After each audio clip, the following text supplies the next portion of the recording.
Kita akan berdasarkan latar belakang, rumusan masalah dan tujuan pendidikan, profil usaha, legalitas, pasar dan pemasaran, manajemen dan SDM, teknik dan teknologi, finansial, ekonomi dan sosial, lingkungan hidup, marketing 7P, SWOT, kesimpulan, saran, dan praktek dokumentasi.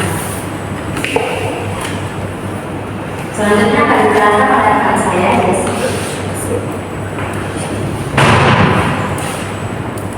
Pada slide ini ada latar belakang Indonesia kaya akan hasil alam dan budaya yang dapat dijadikan peluang usaha yang menguntungkan.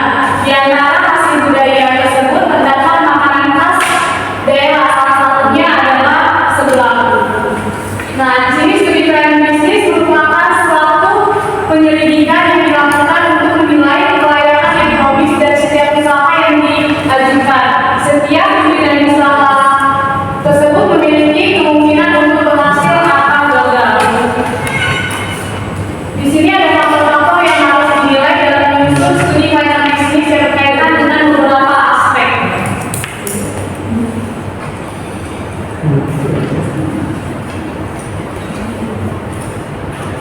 Selanjutnya pada slide ini ada rumusan masalah dan tujuan penulisan. Berdasarkan latar belakang yang tadi, penyusunan laporan ini maka dapat dirumuskan permasalahannya sebagai berikut. Apakah bisnis ini layak atau tidak untuk dijalankan berdasarkan studi kelayakan bisnisnya? Dalam tujuan penulisannya, berdasarkan tujuan masalah di atas, maka tujuan dari penyusunan laporan ini adalah untuk mengetahui apakah usaha ini layak atau tidak untuk dijalankan berdasarkan studi kelayakan bisnis.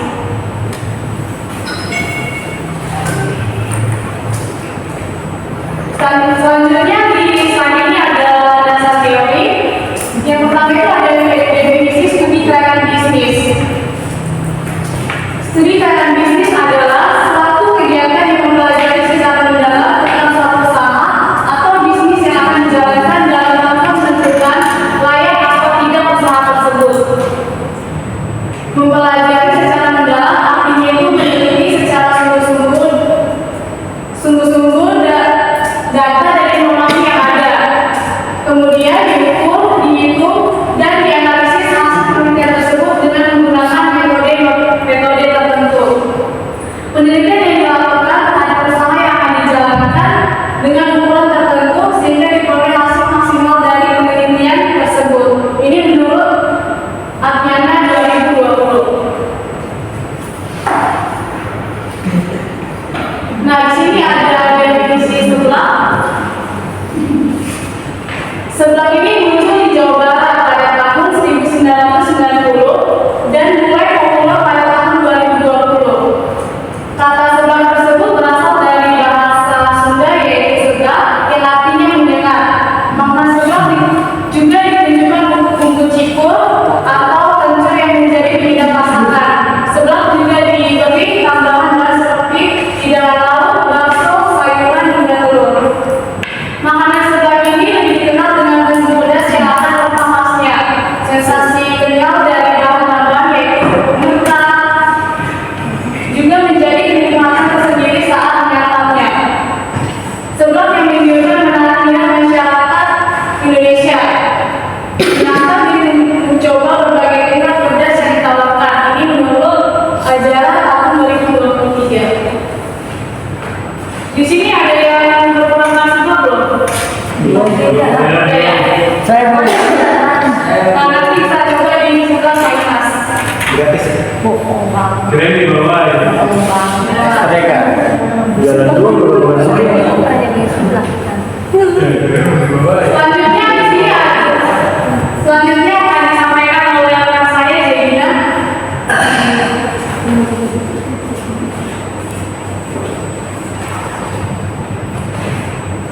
Nah, di sini kita bisa lihat untuk profil usaha sebelang Limas. Nama usahanya sudah jelas yaitu sebelang Limas. Sebelang Limas ini berdiri sejak tahun 2020, teman-teman. Itu beralamat di Jalan Sersan Asnadi nomor 16, Pulau Perwira 1, Bekasi Utara. Tepat di belakang kampus. Jadi beberapa di belakang kampus di sebelahnya. Nah, kenapa sih Mas ini mendirikan sebelah? Jadi Mas ini sudah punya usaha pada tahun 2020. Usahanya berdiri tahun 2020 usaha sebelah ini, tapi Mas sudah memiliki usaha-usaha lain itu mulai dari 2018. Tapi Mas tuh dia berpindah-pindah usahanya dan menetapkan di sebelah Mas pada tahun 2020. Alasan Mas mendirikan usaha sebelah yang pertama karena usahanya turun-temurun, jadi udah dari keluarga Mas itu semuanya memiliki usaha, dan yang kedua karena masalah ekonomi. Selanjutnya 1 miliar. aspek legalitas. Jadi aspek legalitas itu adalah segala sesuatu yang berhubungan dengan hukum dalam suatu tindakan, dokumen atau organisasi. Sederhananya, ini berarti apakah sesuatu itu sah secara hukum atau tidak. Secara teoritik, legal entity dan legal UMKM yang dimaksud meliputi semua aspek legalitas berkaitan dengan pendirian bahan usaha hingga beredarnya produk di pasaran. Salah satu bentuk perizinan misalnya izin usaha mikro dan kecil UMKM sebagai tanda legalitas dalam berusaha untuk membuka usaha mikro dan kecil dalam bentuk sebuah tuntas. Nah, usaha sebelah Mas ini telah memiliki surat izin usaha yakni nomor induk perusahaan NIB dan surat izin tempat usaha serta izin lokasi secara lisan. Jadi komunikasinya sama pihak RT RW setempat dari Risma. Selanjutnya aspek pasar dan pemasaran. Aspek pasar menganalisis potensi pasar, intensitas persaingan, market share yang dapat dicapai serta menganalisis strategi pemasaran yang dapat digunakan untuk mencapai market share yang diharapkan. Yang pertama itu ada segmentasi pasar. Segmentasi pasar itu meliputi berfokus pada yang tinggal di daerah tempat sebelah Mas, serta anak sekolah, mahasiswa, orang-orang yang melewati warung sebelah Mas yang menyukai makanan sebelah tempat saji. Terus yang kedua ada targeting. Target utama sebelah Mas yaitu anak-anak muda berusia 15 sampai 35 tahun yang doyan atau gemar makanan-makanan pedas dan inovatif. Terus yang ketiga adalah potensi pasar. Potensi pasar yaitu sebelah adalah makanan populer yang terus diminati, terutama di kalangan anak muda dan pecinta kuliner pedas. Dengan strategi pemasaran yang tepat, potensi untuk berkembang di luar wilayah lokal sangat besar, misalnya melalui produk instan. Jadi sebelahnya dijual secara instan biar bisa dimasak di rumah. Selanjutnya aspek pemasaran. Pemasaran dapat pula diartikan sebagai upaya untuk menciptakan dan menjual produk kepada berbagai pihak dengan maksud tertentu. Jadi dijualnya yang pertama melalui media sosial. Sebelah Mas ini sangat aktif di media sosial dan juga TikTok untuk mempromosikan jualannya. Jadi dia mengirim atau mengupload foto-foto masakannya atau cara pembuatannya itu melalui Instagram dan TikTok. Yang kedua ada produk inovasi. Warung sebelah Mas yang masak dengan kemasan menarik untuk dibawa pulang atau dijual secara online. Jadi untuk kalian yang ingin mencicipi tapi tidak sempat datang atau berkunjung, ini bisa dipesan melalui online dengan kemasan yang inovasi. Terus branding offline, desain warna yang menarik dengan banner besar dan warnanya cerah untuk menarik perhatian orang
Untuk aspek manajemen dan sumber daya manusia pada warung sebelah Maymas, di sini ada struktur organisasi yang paling atas itu ada pemilik dan manajer yaitu Maymas sendiri.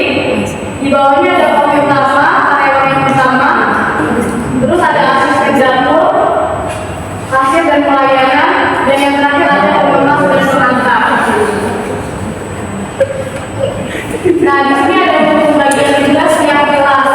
Karyawan yang pertama atau kopi utama itu bertanggung jawab untuk memasak pesanan sesuai standar resep dan memastikan makanan disajikan dengan kualitas yang terbaik. Untuk karyawan kedua ini, itu adalah tugasnya menyiapkan bahan baku seperti mencuci bahan-bahannya, memotong dan juga mengatur bahan sebelum dimasak oleh koki utama. Yang ketiga ada karyawan tiga, dia bertugas untuk mengelola dan melayani kebutuhan pelanggan di meja. Jadi kalau ada pelanggan yang butuh sesuatu, karyawan tiga lah yang siap membantu pelanggan tersebut. Dan yang untuk karyawan empat, ini tugasnya untuk mengemas pesanan online dan memastikan pesanan dikirim tepat waktu serta membantu kebersihan area tersebut. Jadi tugasnya untuk membungkus pesanan online atau memastikan pesanan itu dikirim secara tepat waktu. Di sini juga ada jadwal kerja. Jadi untuk Maymas ini jam operasionalnya itu warungnya buka dari jam 10 pagi sampai jam 10 malam. Nah, untuk semua karyawan di sini bekerja dari jam 10 sampai jam 10 pagi sampai jam 10 malam. Namun ada catatan apabila ada karyawan yang izin atau tidak hadir atau dia ada berhalangan untuk tidak bekerja dapat libur atau ambil cuti. Pada slide ini ada aspek teknik dan teknologi. Dalam aspek teknis dan teknologi, beberapa hal yang dianalisis antara lain kualitas produk atau jasa, biaya produksi, proses produksi, jadwal produksi, serta ketersediaan bahan baku dan peralatan yang dibutuhkan. Nah, ada pun aspek teknis dan teknologi pada warung Maymas. Di sini ada aspek teknisnya yang pertama adalah proses produksi. Jadi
Yang terakhir adalah dapur dan berteknologi modern.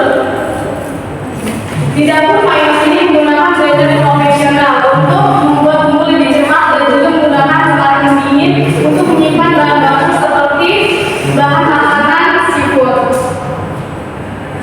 Selanjutnya di sini ada finansial. Kita bisa lihat modal produk Maymas ini, modal awal itu ada 100 juta.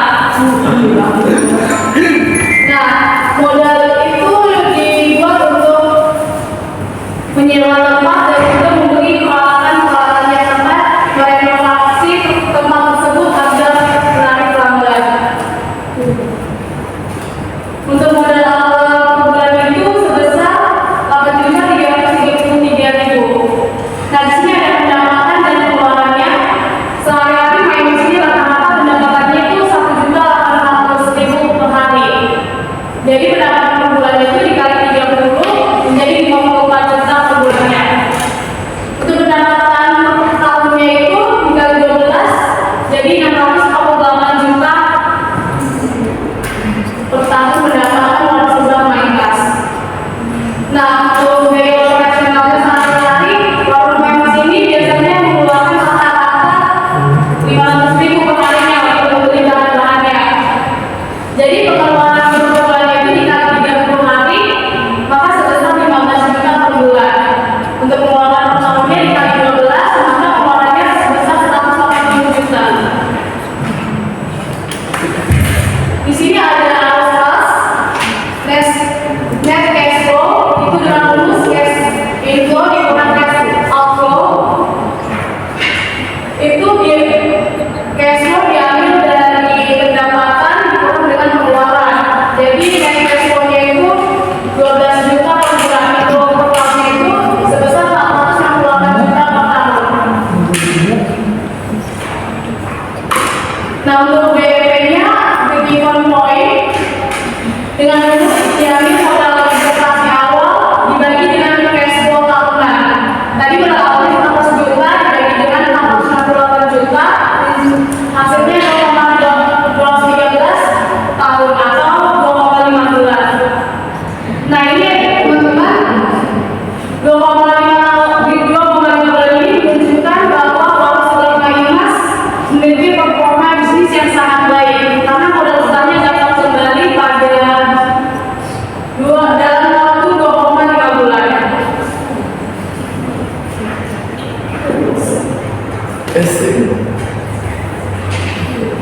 Di sini ada net present value atau NPV.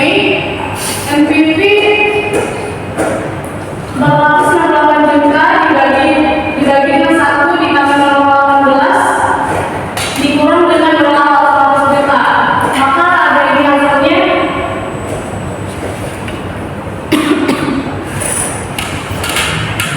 425.454.555 rupiah dikurang dengan 100 juta, maka hasilnya 325.454.555 rupiah.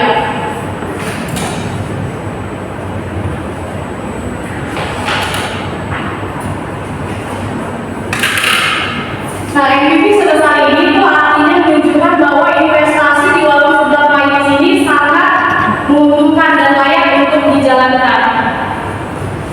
Di sini ada profitability index dengan rumus, kita bisa lihat di sini rumusnya. Maka operasinya 425 juta 454.555 rupiah dibagi dengan 100 juta, maka PI-nya diperoleh 4,25.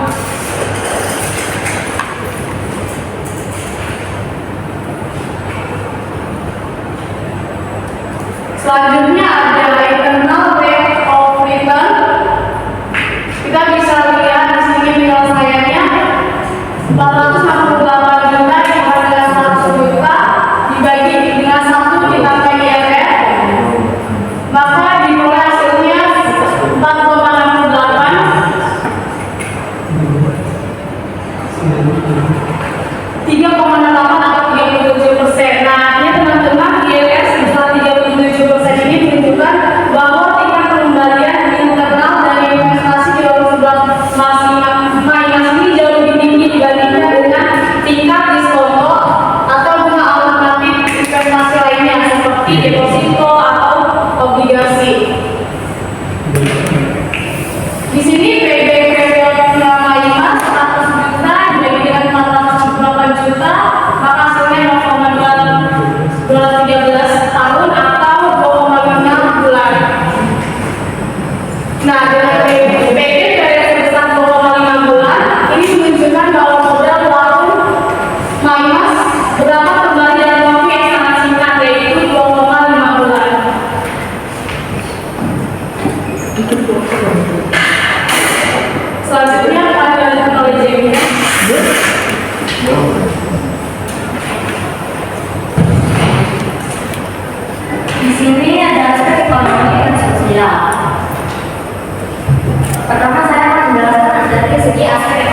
terlebih dahulu. Jadi warung sebelah Maymas ini memiliki kontribusi terhadap pendapatan lokal. Jadi kan untuk mendirikan warung sebelah itu nggak cuma memasak atau melayani, karyawannya juga banyak. Jadi warung sebelah Maymas ini mendukung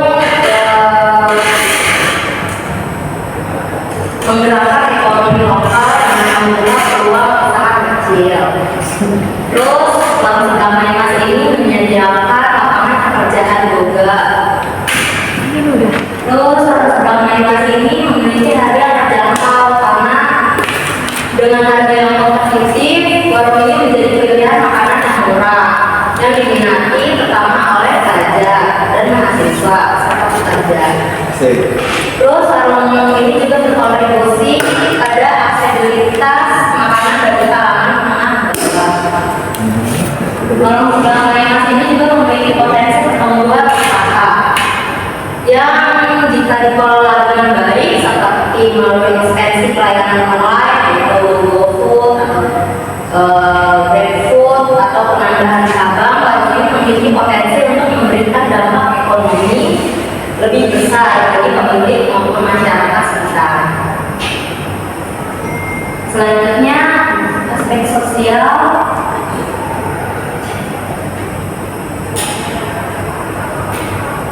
Warung sebelah Maymas membangun komunitas lokal. Maksudnya ini warung sebelah Maymas menjadi tempat berkumpulnya bagi masyarakat lokal, khususnya generasi muda. Jadi kan biasanya kita kalau misalnya habis kuliah atau anak-anak sekolah habis selesai sekolahnya tuh suka kumpul-kumpul makan-makan di warung sebelah Maymas. Ini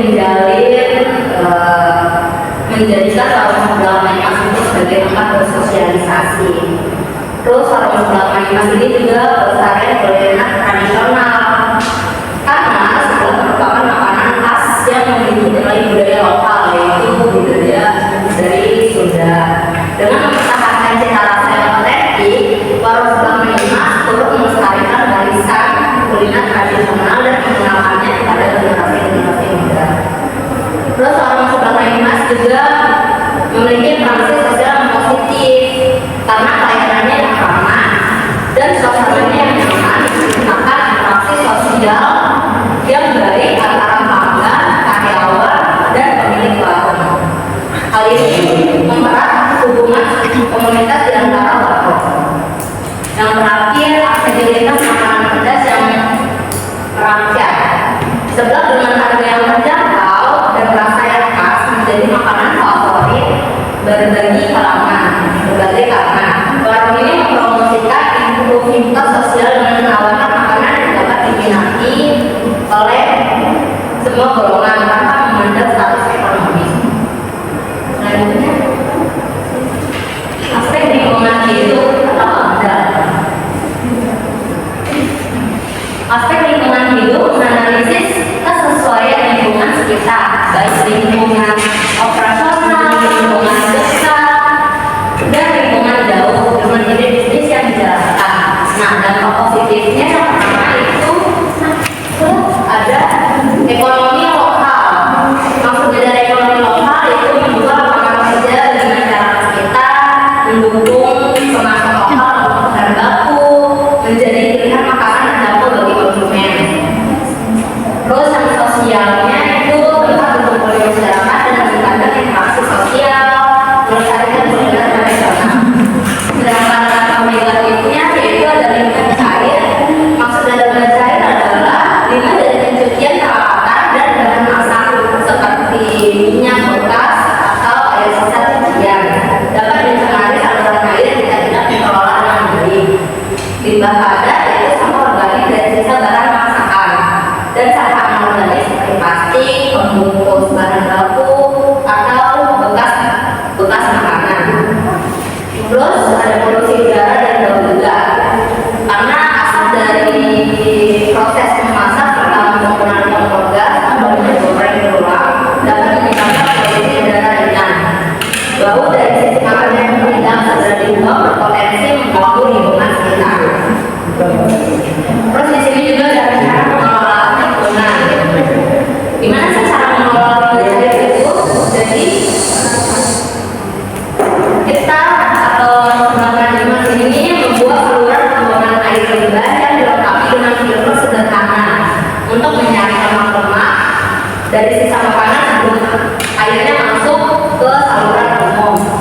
Terus limbah minyak bekas dikumpulkan dan dibawa pulang, misalnya melalui kerjasama dengan pihak yang mengelola limbah minyak menjadi biodiesel. Terus gimana cara mengolah limbah padat, yaitu dengan memisahkan sampah organik dan sampah anorganik. Sampah organik dapat diolah menjadi kompos, sedangkan sampah anorganik dikumpulkan untuk didaur ulang. Kita sebelah memang juga menggunakan bahan pengantar ramah lingkungan seperti kertas atau karton untuk mengurangi penggunaan plastik sekali pakai. Terus cara untuk mengendalikan polusi udara dan laut yaitu dengan menggunakan alat-alat yang hemat energi dan ramah lingkungan seperti kompor gas dengan efisiensi tinggi dan mengelola sampah organik secara cepat untuk menghindari bau menyengat di lingkungan sekitar. Terus di sini ada rencana pemantauan lingkungan. Pemantauan limbah cair itu dilakukan setiap minggu untuk memastikan saluran air dari limbah tidak tersumbat atau mencemari lingkungan. Pemantauan limbah padat itu mengawasi volume sampah setiap hari untuk memastikan pengelolaan berjalan dengan efektif. Pemantauan kualitas udara itu memastikan penggunaan alat kasar yang sesuai standar dan mengurangi pembakaran bahan sisa yang tidak diperlukan.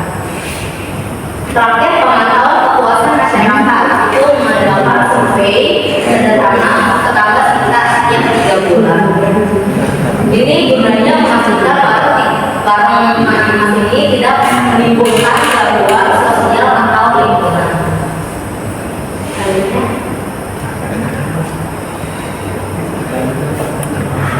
Analisis marketing mix atau kita bisa menyebutnya juga.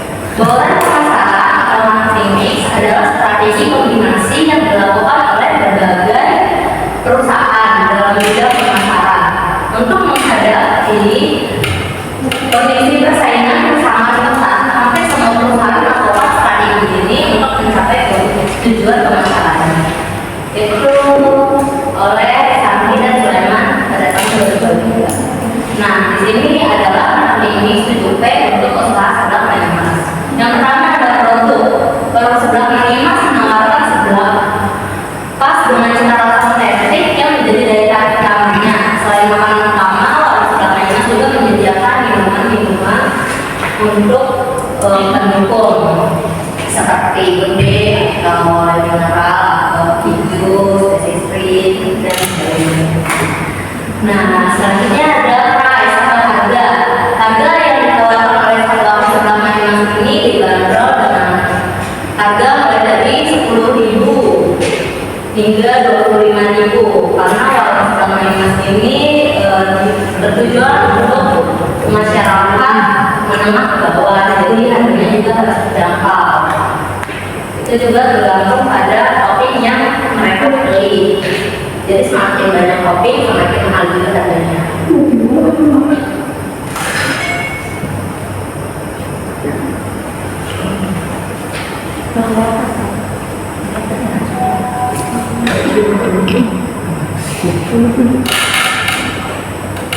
Karena kelihatan saya akan menjelaskan. Jadi pada slide itu sudah campur harganya 15.000. Nah, sudah campur plus telur itu 18.000. Sudah campur plus tulang plus ceker itu 20.000. Sudah campur itu 25.000. Dan untuk minumannya di situ 3.000, nanti sehari 2.000, 3.000, puding 2.000. Dan minuman 5.000, 3.000.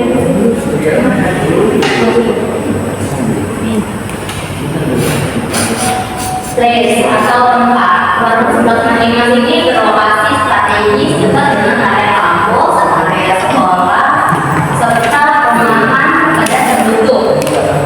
Nah, warung sebelah menengah ini juga menyediakan tempat duduk yang nyaman, yang cukup supaya misalnya ada pelanggan ramai tidak desak-desakan. Terus warung sebelah menengah ini juga dekat dengan jalan utama dan memiliki parkir yang cukup luas, yang cukup untuk roda mendapatkan 2 promosi. Promosi yang kreatif dan konsisten akan membantu anak Dimas tetap kompetitif di pasar bulanan yang padat. Dan warung sebelah Dimas ini mempromosikannya lewat Instagram, TikTok, serta juga ada promosi offline seperti memberikan flyer atau brosur di sekitar kampus atau sekolah, atau juga marketing menjadi kekuatan besar atau omongan-omongan. Terus Warung Sebelah Dimas juga memiliki program loyalitas, yaitu menawarkan diskon pada hari-hari tertentu sesuai kebijakan Dimas sendiri. Selanjutnya ada people orang-orang. Ini berfokus pada manusia sangat penting dalam menciptakan pengalaman pelanggan yang menyenangkan. Nah, Warung Sebelah Dimas ini memperhatikan karyawan dan pelatih, staf yang ramah, cepat tanggap dan memahami menu dengan baik. Terus Warung Sebelah Dimas juga dia mensejahterakan karyawannya dengan memberikan keadilan dan kerja yang adil dan lingkungan kerja yang aman. Terus Warung Sebelah Dimas juga terlibat pemilik, yaitu kehadiran pemilik warung seperti Dimas sendiri bisa menjadi daya tarik sendiri karena pelanggan merasa lebih dekat dan dihargai.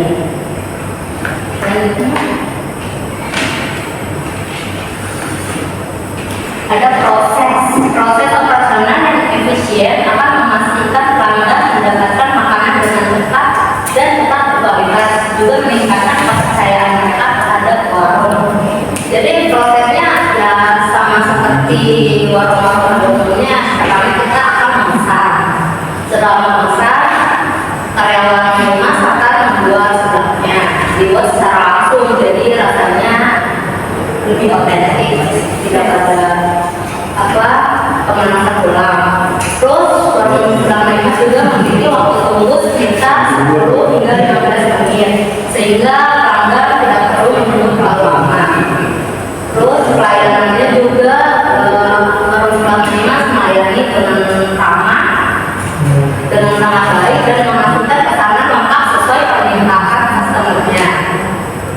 Terus pengemasannya, jika pesanan itu dibawa pulang atau dikirim, makanan dikemas dengan sangat rapi sehingga pada saat di perjalanan tidak ada kebocoran atau tumpah. Terus yang terakhir ada physical evidence atau bukti fisik. Bukti fisik itu mencakup semua hal yang dilihat, dirasakan, dan dialami pelanggan saat berkunjung ke warung Dimas. Ada beberapa yang penting. Yang pertama itu tampilan warung.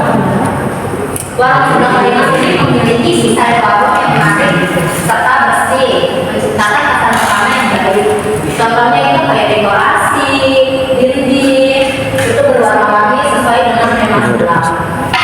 Terus lokasinya juga tempat makanan yang sederhana, bersih dan nyaman. Kursi dan meja disediakan cukup untuk pelanggan makan mereka. Serta tampilan showroomnya juga disajikan dengan penampilan yang menggugah selera. Kerupuk basah yang berwarna cerah dengan buah pedas beraroma khas menjadi daya tarik utama. Kemasan berwarna itu dikemas dengan sangat menarik untuk dibawa pulang atau take away, yang kuat dan ramah lingkungan, dapat meningkatkan kepuasan pelanggan. Alat makannya juga menggunakan alat makan yang bersih dan nyaman digunakan. Kebersihannya juga tempat makan dan ruangan sangat diperhatikan. Staf selalu menjaga area dimasak dan ruang makan tetap rapi agar pelanggan merasa nyaman.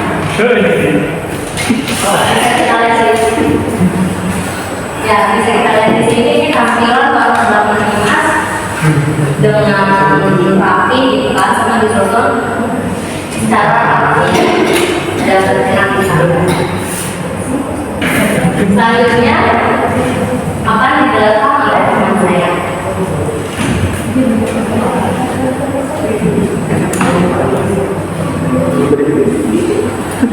Selanjutnya pada slide ini ada analisis SWOT. Analisis SWOT ini mengacu pada penilaian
Yang kedua ada harga terjangkau. Warung sebelah kanan ini menawarkan harga yang ramah di kantor sehingga dapat menjangkau berbagai segmen pelanggan, mulai dari pelajar hingga pekerja. Yang ketiga ada lokasi strategis. Nah, warung sebelah kanan sini lokasinya itu strategis karena mudah diakses, seperti dekat dengan keramaian, seperti sekolah atau kampus. Jadi memudahkan pelanggan untuk datang, terutama saat jam makan siang atau sore. Yang keempat ada pelayanan ramah. Pada warung kanan sini pemilik dan pegawai di warung ini terkenal ramah dan bersahabat. Pelayanan yang hangat membuat pelanggan merasa nyaman dan ingin kembali lagi. Untuk minus atau kelemahannya, yang pertama itu ada ketergantungan pada barang baku tertentu. Nah, jadi di warung kanan sini jika ada kendala dalam pasokan bahan baku seperti pupuk, cabai atau beras, maka produksi bisa terganggu. Nah, ini berdampak pada kepuasan pelanggan tersebut. Yang kedua ada belum tersedia di platform online atau GoFood ataupun GrabFood. Nah, jadi teman-teman warung sebelah kanan ini belum menawarkan layanan delivery online seperti GoFood atau GrabFood. Jadi membuat pelanggan yang sibuk atau tinggal jauh dari lokasi sulit menikmati menu tanpa datang langsung. Yang ketiga ada opportunities atau peluang. Yang pertama ada peluang popularitas makanan pedas. Jadi makanan pedas ini seperti seblak ini semakin diminati oleh berbagai kalangan. Dan ini memberikan peluang bagi para warung sebelah Memas untuk menarik lebih banyak pelanggan, terutama generasi muda. Karena generasi muda biasanya suka makan makanan pedas. Yang kedua ada penggunaan media sosial untuk promosi. Nah, Memas ini tuh memanfaatkan media sosial seperti Instagram dan TikTok untuk menjangkau pelanggan yang lebih luas. Jadi mereka itu membuat konten menarik seperti video proses memasak atau testimoni pelanggan untuk meningkatkan popularitas mereka. Yang ketiga ada inovasi menu. Nah, inovasi menu ini menambahkan variasi menu seperti sedang seafood atau pakai hemat untuk keluarga. Jadi bisa menarik lebih banyak pelanggan lagi. Dan juga biasanya ada promo musiman atau diskon khusus yang dapat meningkatkan loyalitas pelanggan tersebut. Yang terakhir ada risk atau ancaman. Nah, untuk Memas ini ancaman yang pertama itu persaingan tinggi.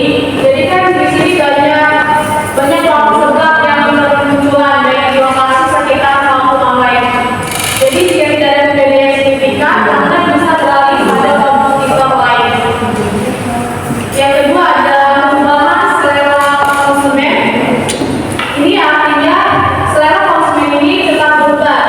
Jadi itu bisa menjadi tantangan pada warung sebelah Memas, terutama jika makanan pedas mulai kehilangan popularitasnya.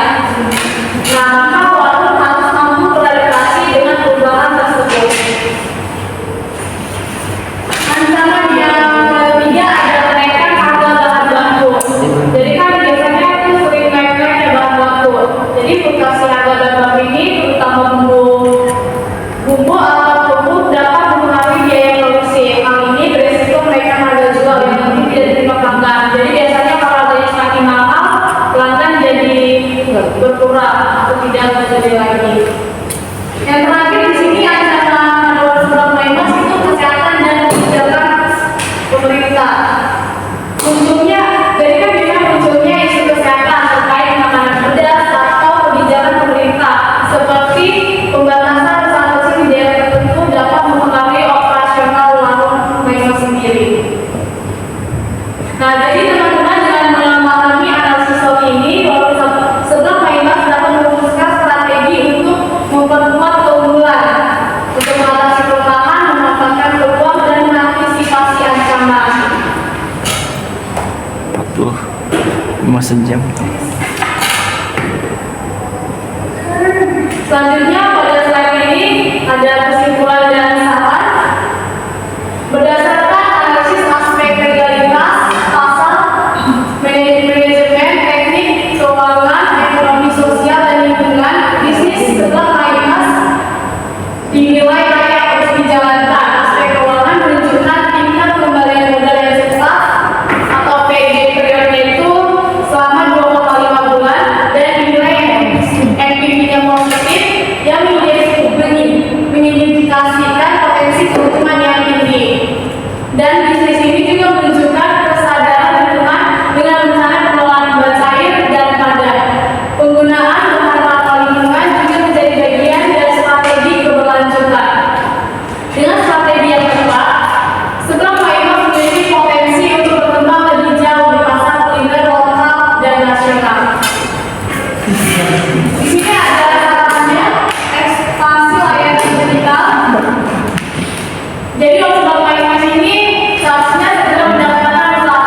Selanjutnya saat ini ada potensi pasar.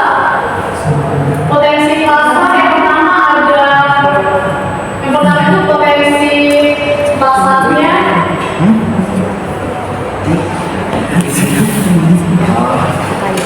ada permintaan tinggi akan kuliner pedas.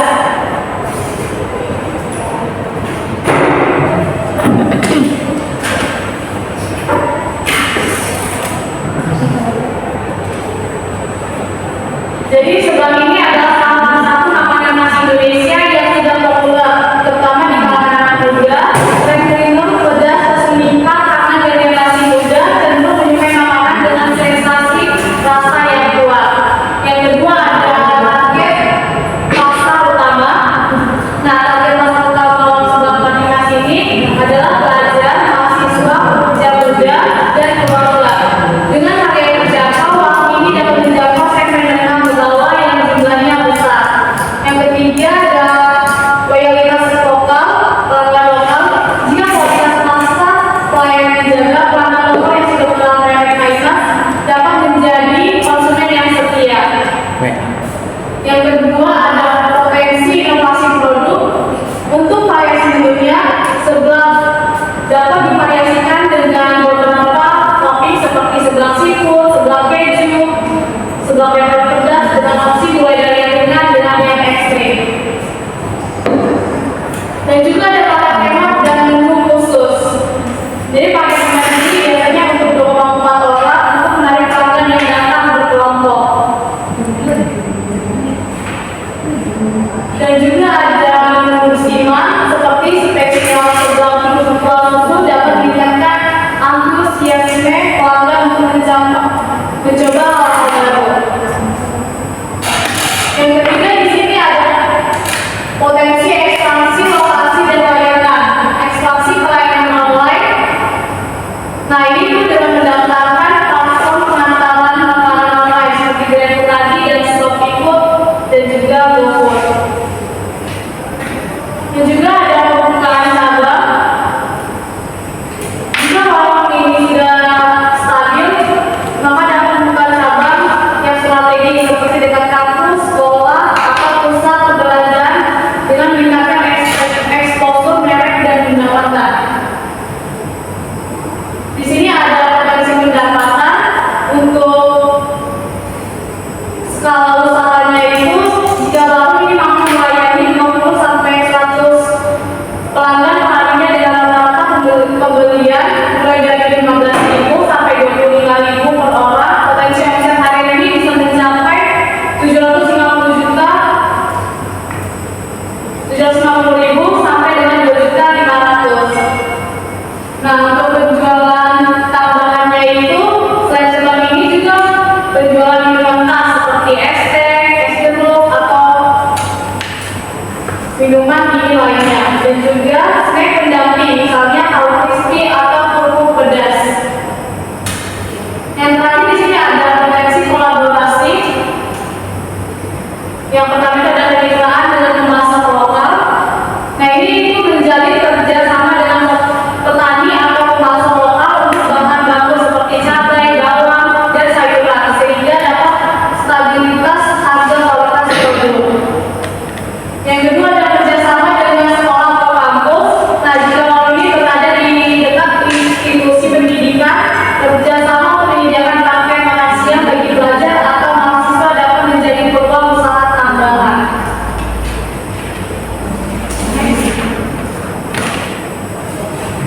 Di sini ada dokumentasi. Ini kami foto dengan salah satu karyawannya. Ada tampilan warungnya juga depan dan tampilan di bagian dalam.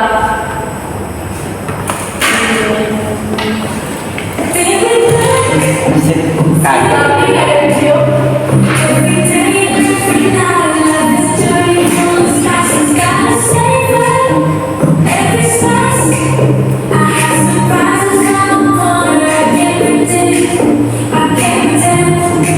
Just have to make them yours. It's a journey. Open the door. Dancing with the lights, watching love and laughter. There's no time to stop.